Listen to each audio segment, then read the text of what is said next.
Sono da sempre stato un fan di Ennio Morricone, ma sono anche un fan di The Witcher e guardate cosa ho scoperto. Giocando a The Witcher non ho potuto fare a meno di riconoscere una nota canzone per gli amanti dei film western.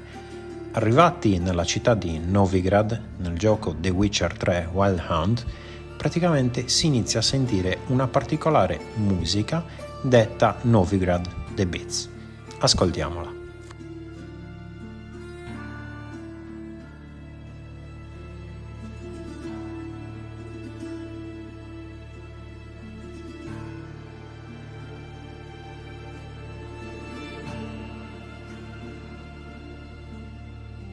Vi è un pezzo della canzone che è inconfondibile. Ascoltate con attenzione da questo momento in poi.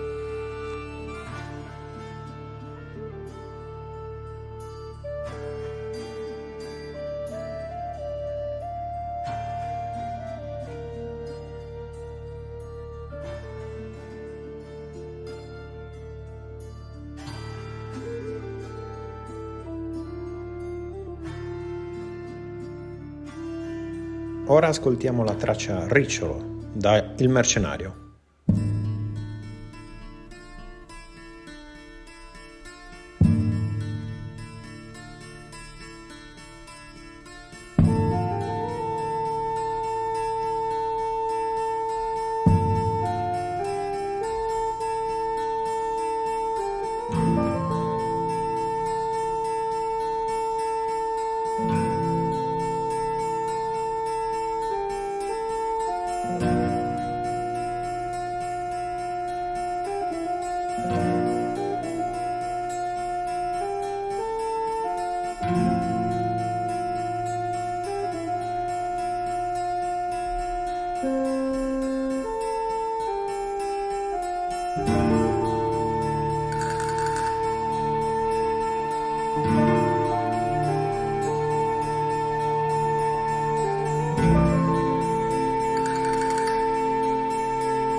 La musica mi sembra abbastanza inequivocabile. Se siete dei fan dei film western, probabilmente l'avrete subito notato. Se invece non avete mai visto Il Mercenario, beh, allora questa è sicuramente la prima volta che l'avrete sentita.